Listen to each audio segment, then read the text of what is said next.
Thank you everyone for joining us this afternoon for our brief little session, which is part of Media Literacy Week. My name is Lexi Tucker and I'm joined here with Stacey Allen. We're both from Learn Quebec, which is a nonprofit in the province of Quebec. I know we might have some people from different parts of Canada, so thanks for joining us wherever and whenever it is for you. We are recording this session, so it will be available for replay as well. If you're not joining live, we hope you enjoy the recording afterwards. So today we're looking at multimodal production, and we're talking about how to transition from content consumers to creators. So actually, maybe if I hit present, it'll have the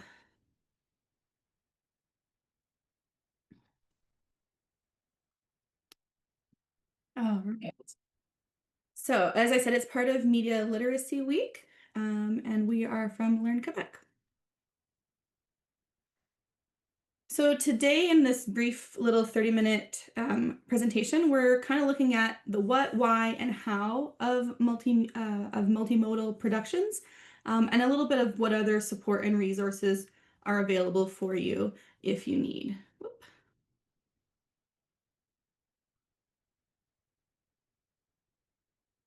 So we wanted to start off by going over what is multimodal learning and production. So we might give you a minute to look this over. But actually, this seems like a really boring way to learn about multimodal production. And we're kind of proving a point here. We could, of course, read this through and maybe, get a little bit of that information. But really, when we're talking about multimodal production, we're talking about lots of different ways of communicating information. And so not just written text, but all different types of communicating. So instead of maybe what might be perceived as a more boring or challenging even to understand and consume, when we look at multimodal production, we're looking at stuff that can be more engaging and exciting because it's pulling in different forms of media, which can be text, but can also include audio, images, videos, etc. So here we've shown now multimodal in that I'm talking about it, we're reading about it, and we have some images that are kind of supporting our explanation. Basically, multimodal is anytime we're bringing in more than one type of way to communicate. And so these modes can be linguistic in terms of written or spoken words, and can be visual. So think about images, photos, artwork, even just things as simple as color. We can have sound and music or other noises that are part of it. So even just when I'm talking, the way I pronounce my words, the inflection in my voice is also considered a mode. Gestural, so if you're watching my little screen video, you can see my body language as I'm speaking. And then also spatial, so we can have that kind of movement piece too sometimes. So if we think about multimodal formats, what it might look like, oftentimes it's things you're probably already familiar with. So we can think about storybooks, comics, we can think about dance and theater, we can think about most websites, videos, slideshows. These are all things you've probably already seen, experienced, used in your classroom, as a teacher, as a learner. So it's all things we're already doing. Sometimes it's just to put a term to what it is and to think more consciously about it. So we've included a couple of examples here. Balado Web is a site that compiles podcast episodes created by students in Quebec. We have an example of Scratch projects here. So this is coding projects that can bring in imagery, text, maybe sound effects or other audio files, and then things like maybe making stop motion where you're bringing in a visual element, maybe there's voiceover or different audio included there.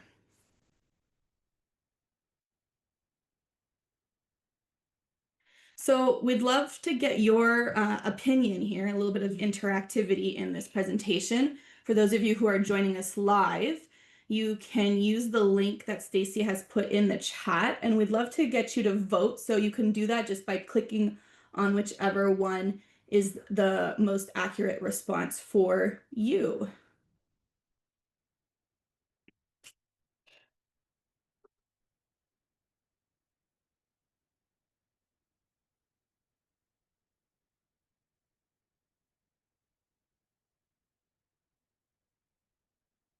And as you're, oh, I can see the votes are starting to come in. As you're voting, I'm going to stop sharing and Stacy's going to take over.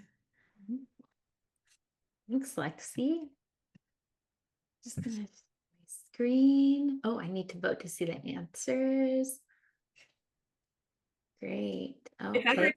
If ever, I know we've had this discussion before. If ever you have an obstacle that maybe is not listed, you can always feel free to share it in the chat. If you don't see the answer that's in your mind, you can put in the chat, or even too, if there's a different type of product that you enjoy consuming, you can go ahead and put that in the chat as well. We'd love to see your answers there.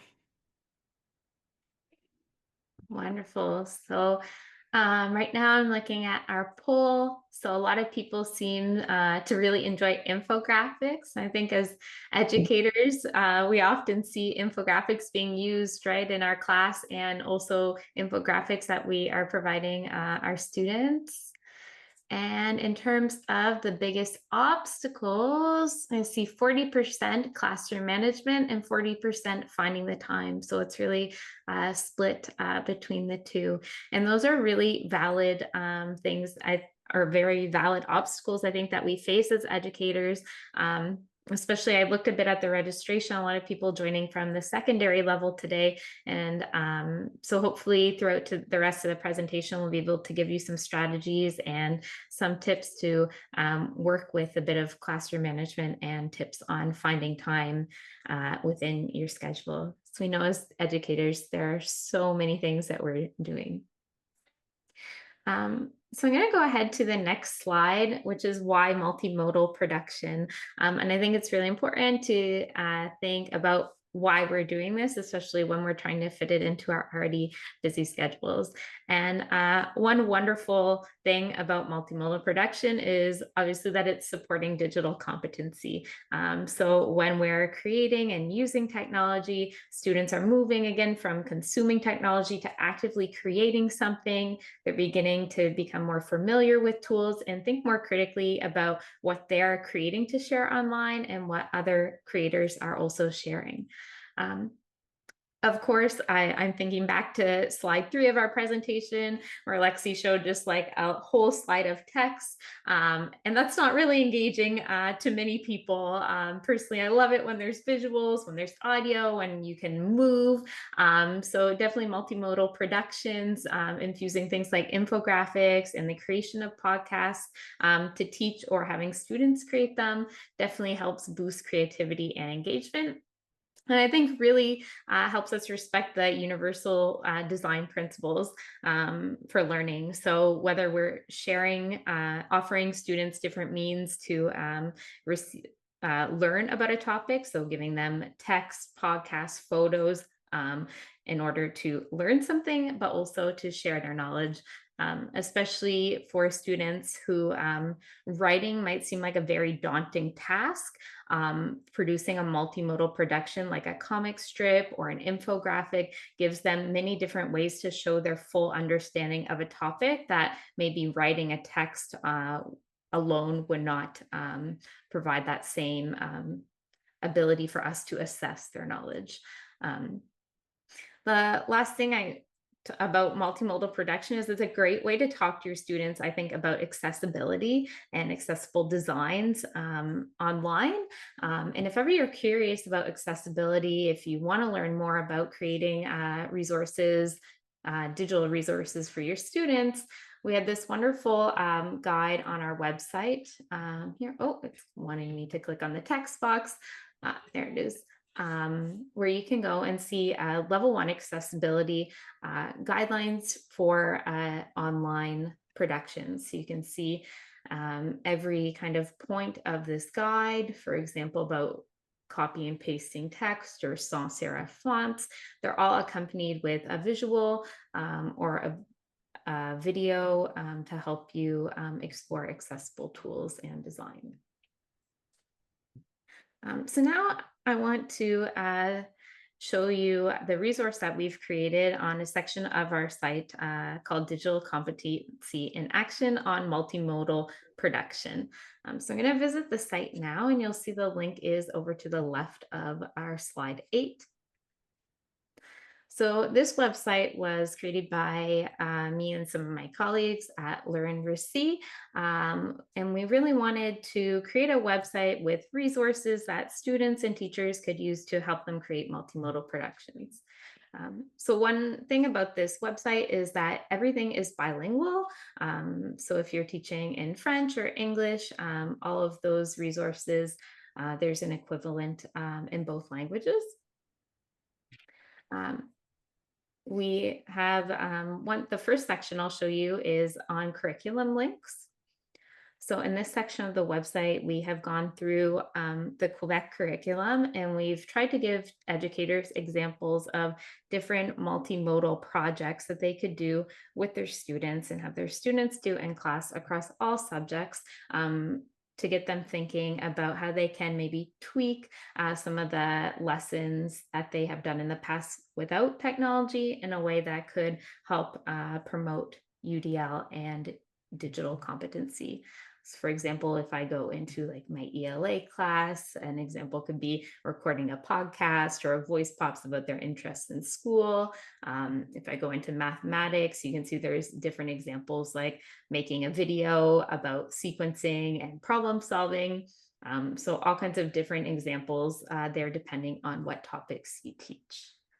Just gonna pause. Okay, I just want to check the chat, but I see it's dropping the links to our website, so that's wonderful. You'll notice in addition to this curriculum examples page, we have a page for videos and podcasts. So I'm just gonna open the video page. And here we've broken down some of the different kinds of videos that exist that you could produce with students or for students. So for example, a reel style video like you might see on social media can be a really fun way to teach a concept like history of New France 1645, for example. Just a really different kind of engaging way for your students to learn and share information. So for each different type of video production, what we've done is break down the different production steps that students and teachers could follow. So for example, for a short reel, you'd have to develop an idea, a hook, then you would shoot. So just some different tips for when you're shooting, like making sure it's a vertical recording that you're doing if your idea is like a social media post. And then some different tips for after shooting and editing. Again, for example, if you go into stop motion, you'll see it's a bit of a different process. The stop motion, you're usually doing a 2D or 3D.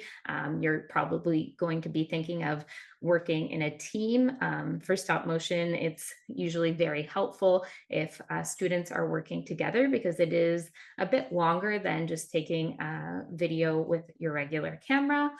So we've included some tips in that section for you and different materials. For example, using Lego tends to be a lot faster than using clay with younger students because it's easier to manipulate, or even 2D animation seems to be working quite a bit faster. So using paper on a table or using a whiteboard and filming that can be a way to do a stop motion animation, but maybe not with as big of a time commitment in class.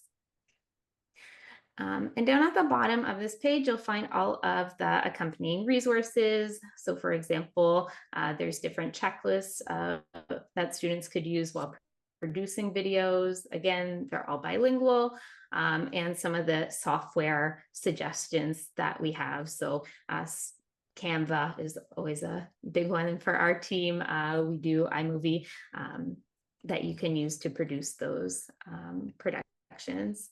And again, similar for podcasts, we go through a few of the steps here of how to produce a podcast for students and teachers, and then have a bunch of bilingual resources and documents, such as planning sheets that students can use, visuals for the podcast steps, and example presentations for educators. So if you're unsure where to begin, you might want to check out some of our previous presentations that include resources and step-by-step guides for educators and students. Okay. So I want to go back to our presentation now because we only have like 14 minutes left already. And I want to leave time for questions and comments at the end. But here on slide 9, you'll see I want you to try to think about what you're already doing teaching. So when we talk about multimodal production, we're not maybe reinventing necessarily the whole wheel, but thinking of a topic that you've already taught. Maybe it's one that you might have found that your students were less engaged in or maybe struggled with, and think how you might be able to use multimodal production to tweak that lesson or activity in a way that could be more engaging or more meaningful to your students using technology. So here you'll see this is an interactive whiteboard in Canva. And we've have some Post-its here. So I want you're free to take a Post-it if you want. You can click on it and you can write any text about what topic you envision potentially exploring with students using multimodal production. So maybe there's a topic like the life cycle that you've explored, students aren't engaged in it. Maybe you could do a podcast, or maybe there's a math topic like word problems that students have difficulty with, that maybe you could present that word problem as a little video for your students, so they could maybe be presented with that in a different way. So feel free to use the existing text box or Post-it notes here on the slide. And again, you can click on them and just start typing your text. But if you want to add your own sticky note to our slide, you can go to the left side of your Canva bar to the Tools button. And from there, you can scroll down and there are many different colors of sticky notes here that you can choose from. And then you can simply press on them to add your own. So I'll just give about another minute or two for people if you feel like filling out a Post-it note. Great. So I see a few comments coming in. Oh, for drama, that's great. Oh, some people saying,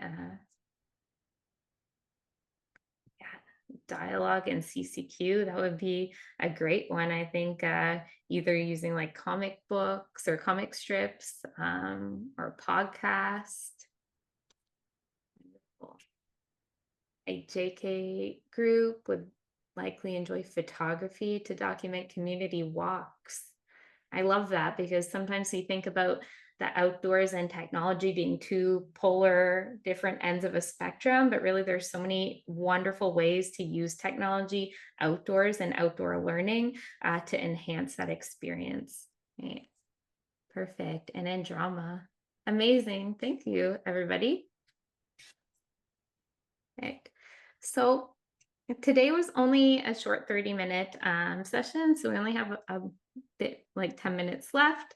But one of the tools that our team at LEARN-RÉCIT loves and feels very passionate about is Canva, because we find Canva is a great tool that you can use to produce infographics, podcasts, and videos, and that it is very quick and easy. So I know sometimes multimodal, it can be difficult to maybe think of finding the time to do multimodal productions in class, but technology I find has advanced really quickly. And with Canva, which all educators can get a free Canva education account, it gives you access to a huge resource of different templates for videos and podcasts and infographics that you can use with your students in order to save some time and really get creative creating.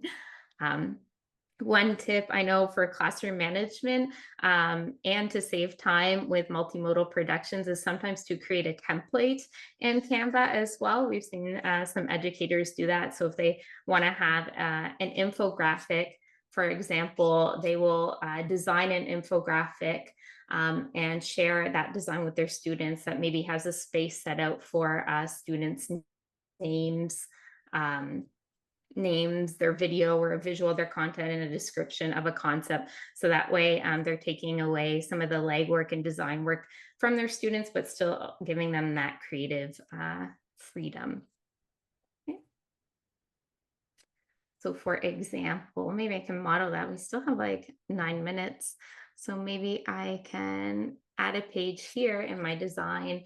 So you could see if I was looking to maybe create an infographic with my students, I could take an existing design, say this one, okay, digital company, but then maybe I could adjust it. So I could put like fact 1, fact 2, oops, fact 3, and so on. And I could put a name, and then I could share that with my students so that they could actually just go in and simply type in their facts or change their pictures in their infographic to make that process a bit faster. So I'm going to give some time for questions or comments about multimodal production. But before we break off into our questions, I do want to mention some amazing resources that are being offered for Media Smarts Week and Media Literacy Week that is taking place. So there's a lot of resources related to content creation. And these are all lesson plans that were created by Media Smarts and that are free and available online to educators. So they've got some really beautiful materials there, and I really encourage you to check them out.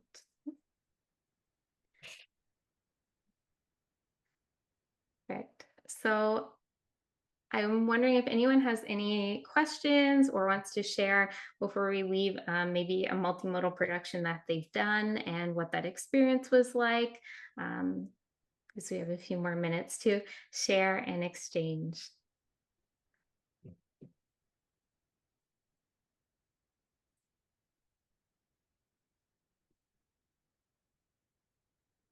And feel free to write questions or comments in the chat about anything that you have tried in school.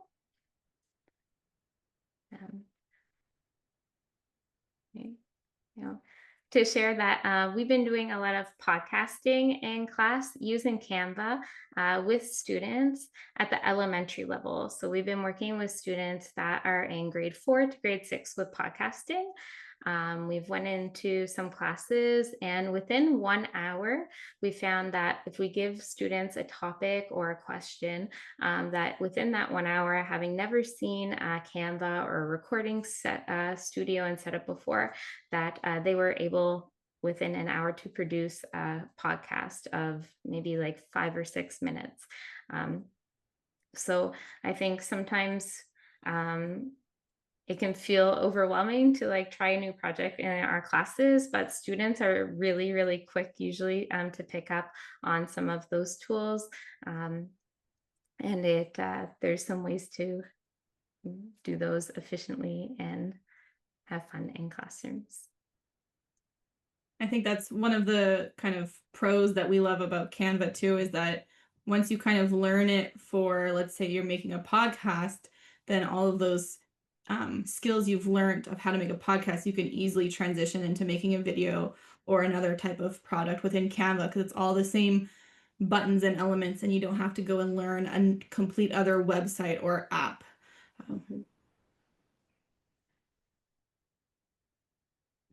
And so if you are interested in learning more about Canva, I know Stacy had shared earlier on slide 10, we have a series coming up.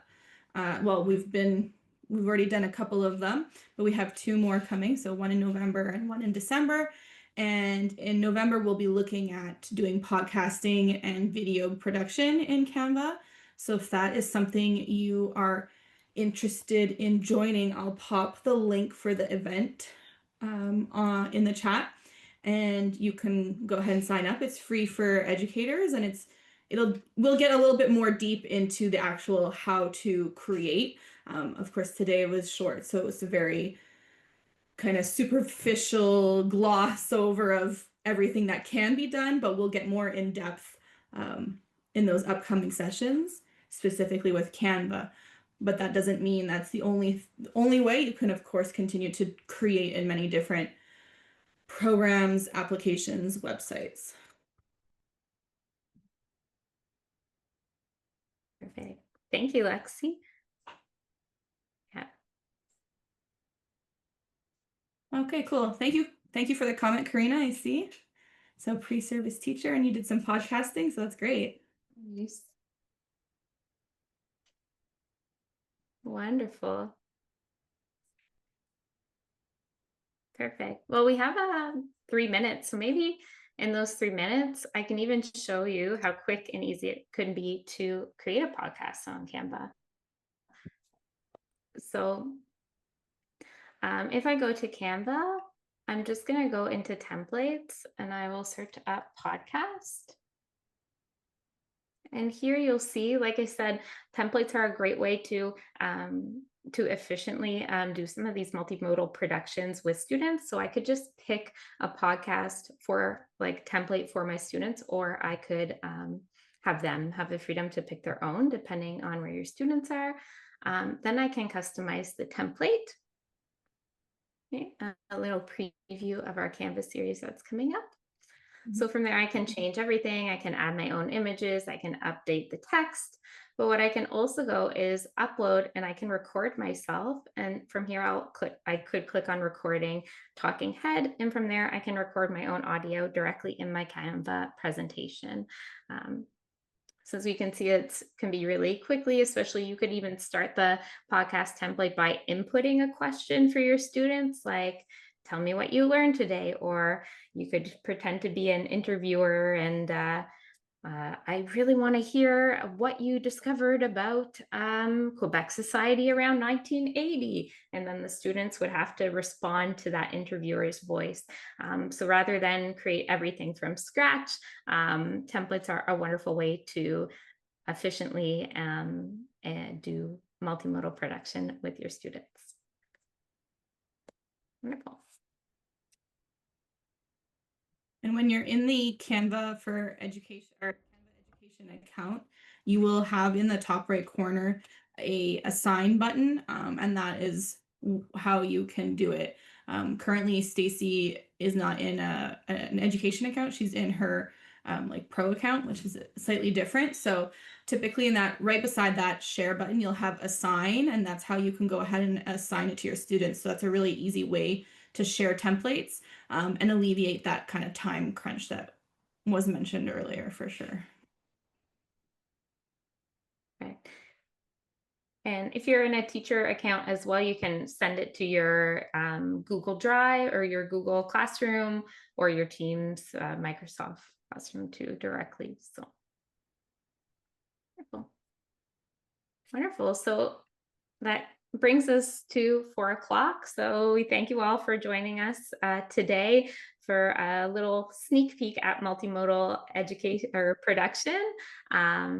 So thank you for joining us, and we hope some of you will maybe attend our Canva session that will be taking place later this month or next month.